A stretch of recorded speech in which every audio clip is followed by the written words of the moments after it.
ശശി തരൂരിനെ CPM-ലേക്ക് എത്തിക്കാൻ താൻ ചർച്ച നടത്തിയെന്ന വാർത്തകൾ അടിസ്ഥാനരഹിതമാണെന്ന് വ്യവസായി MA യൂസഫ് അലി. വിദേശയാത്രയ്ക്കിടെയാണ് ഇങ്ങനെ റിപ്പോർട്ടുകൾ ശ്രദ്ധയിൽപ്പെട്ടതെന്നും അദ്ദേഹം പറഞ്ഞു.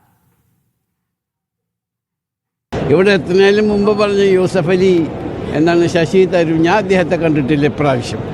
അദ്ദേഹത്തിന് കഴിഞ്ഞ 6 മാസം മുമ്പ് വന്നപ്പോൾ എൻ്റെ വീട്ടിൽ വന്നിരുന്നു, ഞങ്ങൾ കാണാറുണ്ട്. അപ്പോൾ അങ്ങനത്തെ അനാവശ്യമായ ഗോസിപ്പുകൾ ഇവിടെ ഈ ഗൾഫിലുള്ള പത്രക്കാർ ചെയ്യരുത്.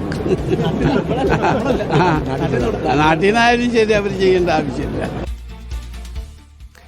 ഏതായാലും തരൂരിനെ CPM-ലേക്ക് എത്തിക്കാൻ താൻ ചർച്ചയൊന്നും നടത്തിയിട്ടില്ല എന്നാണ് MA യൂസഫ് അലി പറയുന്നത്. അങ്ങനെ അത്തരത്തിലൊരു വാർത്തകൾ വന്നിട്ടുണ്ടെങ്കിൽ അത് അടിസ്ഥാനരഹിതമായ വാർത്തകൾ മാത്രമാണ് എന്നാണ് പറയുന്നത്. ഷിനോജ് ഷംസുദ്ദീൻ ചേർന്ന വിശദാംശങ്ങൾ നൽകാൻ. ഷിനോജ്, അദ്ദേഹത്തിന്റെ പ്രതികരണം എങ്ങനെയാണ്? ഈ പുറത്തു വന്ന വാർത്ത വ്യാജ വാർത്തയാണ്, താനൊന്നും അറിഞ്ഞിട്ടില്ല എന്നാണ് അദ്ദേഹം പറയുന്നത്.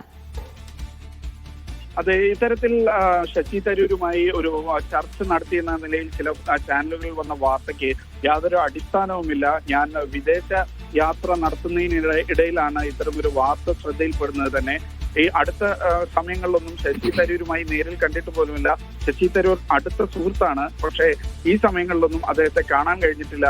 ഇത്തരം വാർത്ത കൊടുക്കുന്നതിന് മുമ്പ് നിജസ്ഥിതി അന്വേഷിക്കാനെങ്കിലും മാധ്യമപ്രവർത്തകർ തയ്യാറാകേണ്ടതുണ്ട് എന്നുള്ളൊരു കാര്യം കൂടി MA യൂസഫ് അലി പറഞ്ഞു.